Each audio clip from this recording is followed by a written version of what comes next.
So, the story begins with a girl named Jae-young who suddenly wakes up from her sleep because a small bubble has burst on her forehead. She hears some strange noises. When she peeks out the door, she sees her sister In-young in the hallway. But she wasn't walking normally. She was limping and pacing in circles, and from a distance, it looked quite terrifying. Jae-young was terrified, thinking it was a demon or some other entity, but even knowing it was her sister didn't bring her any comfort, as it had attacked her in a horrific manner. It sat on top of her, strangling her, and laughing a strange, terrifying laugh. She writhed in pain, then woke up with a start, only to realize it was just a nightmare. We see her stepsister trying to comfort her. We soon learn that Jae-young is part of a supernatural club. She's on a video call with her friends, led by a boy named Jiho. Jiho is extremely excited about a YouTube contest where the winner will receive $0. They plan to film a fake horror documentary in which they will perform a dangerous ritual pretending to summon an entity. For this, they decide to go to an abandoned building, which is already known for its numerous stories, and it's also said that anyone who enters it disappears. The other friends are a little hesitant about it, but they all agree because of the money. Jae-young also invites her stepsister. She's a little hesitant, but she agrees because of Chaeyoung's support, and thus the group is complete.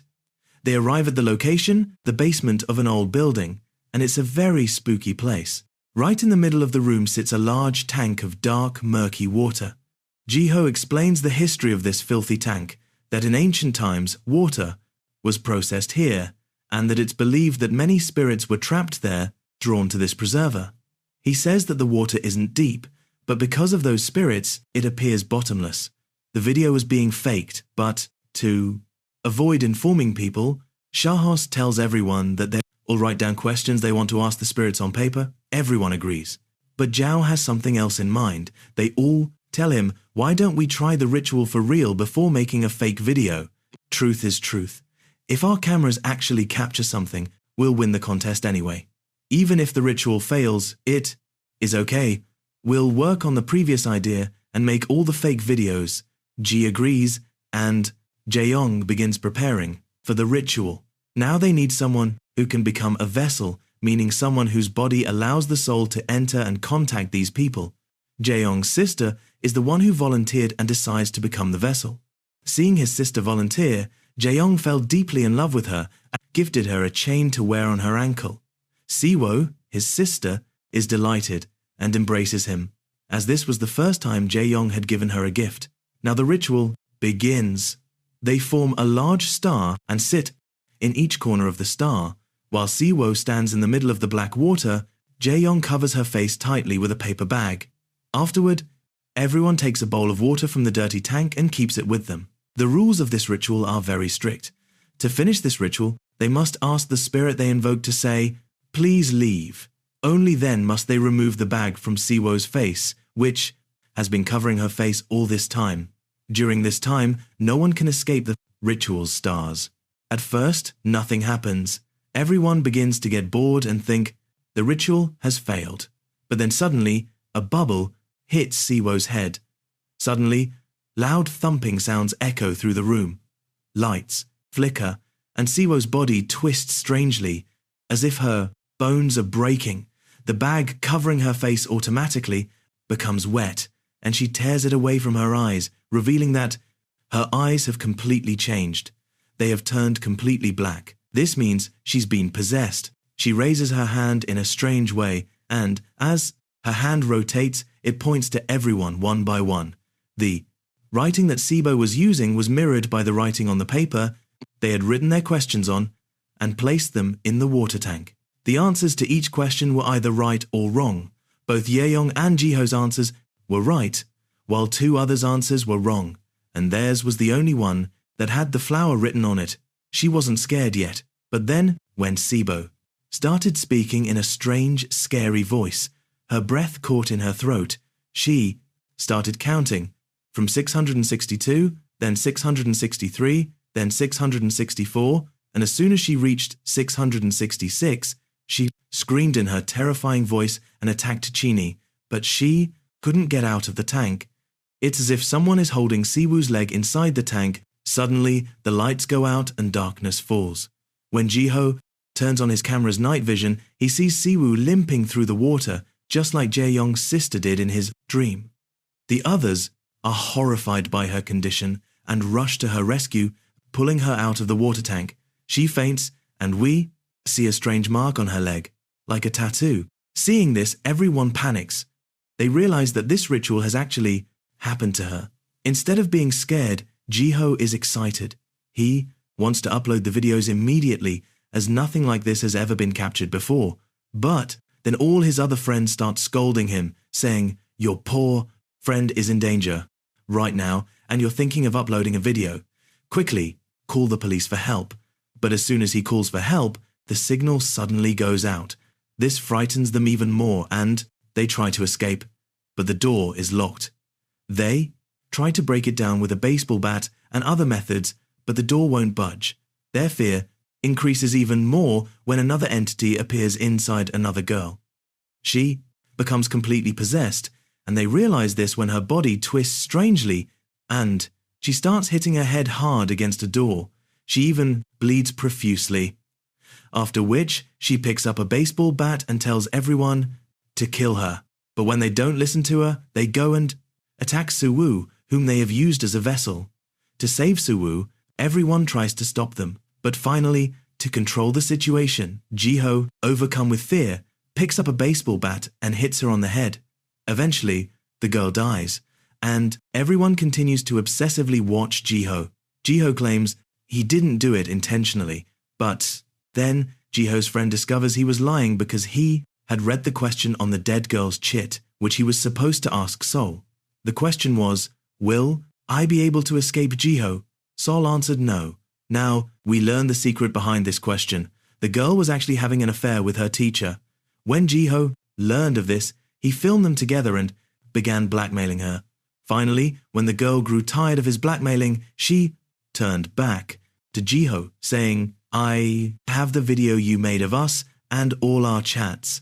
Now, I'll go to the police and report you. The police will delete my video as well. They won't let the truth come out and you'll be caught." That's why Jiho's been after the girl ever since. The scene returns to the present, where Jiho is trying to convince everyone that he's innocent. Suddenly, the lights dim and Jiho disappears into the darkness. When the lights return, Jiho is sitting with a knife.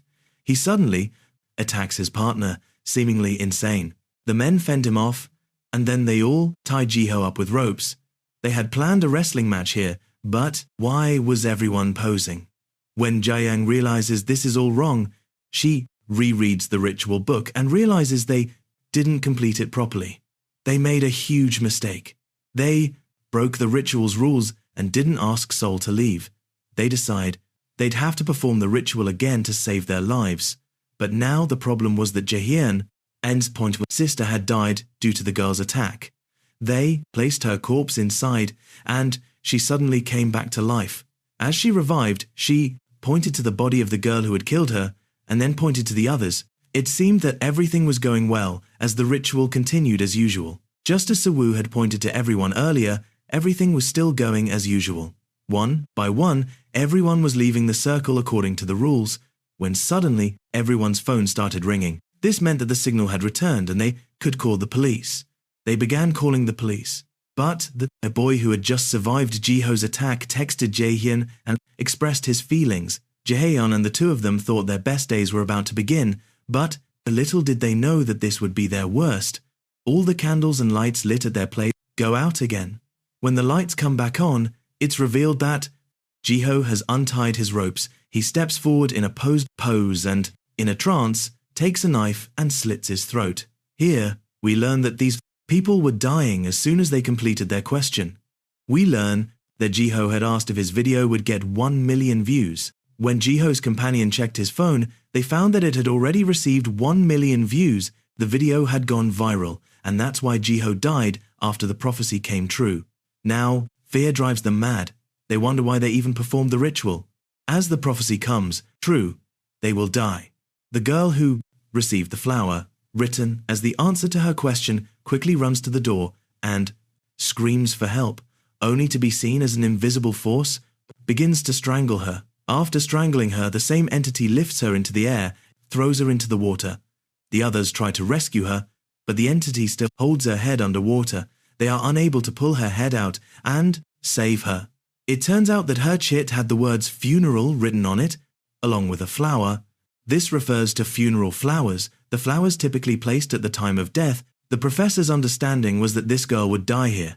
Only 2 people were left: Dong, the boy who had messaged Jae-young, and Jae-young herself. Her sister was also there at the time, but she didn't know whether she was dead or still alive and unconscious. Because she revived once while standing underwater, they are extremely frightened and decide to leave. They investigate the entire area and find a secret door that opens. Inside, they found a cloth with the word death written on it in large letters. Behind it, they found a body. Jae-young realized that the Pais's Wajing Night body was a human being. She realized that either she or her friend would survive. Jae-young, who had already mentally prepared for such events, was unafraid and went and killed her own friend. This is where we learn the twist. Jae-young had planned it all. It turns out that Jae-young's younger sister, Imung, had actually died, whom we saw in her dream at the beginning of the movie. Jae-young loved her sister very much. After her death, she was devastated, and her father didn't care for her. She also remarried and found a stepsister here, but she never loved her. She only wanted to bring back her former sister, and then she learnt about this ritual. She discovered that she could bring her sister back to life. She could bring her soul back to this world. But in return, it required 5 sacrifices, all human. She would only get her sister after killing 5 people. Dong, Daigang's friend, had also gone there and read the same rule. She had already killed 4 friends. As part of this plan, she now had to make the final sacrifice, for which she thought of her stepsister, Shivo. As soon as she completed this final sacrifice, she saw a bubble floating inside, and she saw her younger sister. Seeing this, she began to cry. She apologized to her sister and said, I will always take care of you. Please don't leave me. Jae-young was happy that her ritual was about to be completed. But then a huge twist came. Her sister's soul suddenly turned terrifying, and it was revealed that it wasn't her sister's soul, but a demon who was deceiving Jae-young and making him do all this. So Jae-young says, "Your friends are asking why you killed them." Jae-young looks at him confused, and the demon laughs loudly and says, "Thank you for freeing me from health. That whole ritual was just to free me from health. I was waiting for someone to fall into my trap and complete the ritual."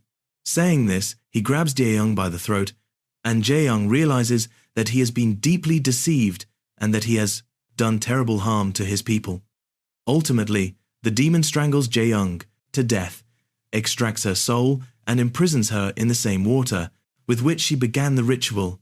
At this point, we are shown her question during the ritual: "Will I see my sister again?" The answer was yes. She briefly glimpsed her sister inside the bubble, and as soon as her prophecy was fulfilled, she too died.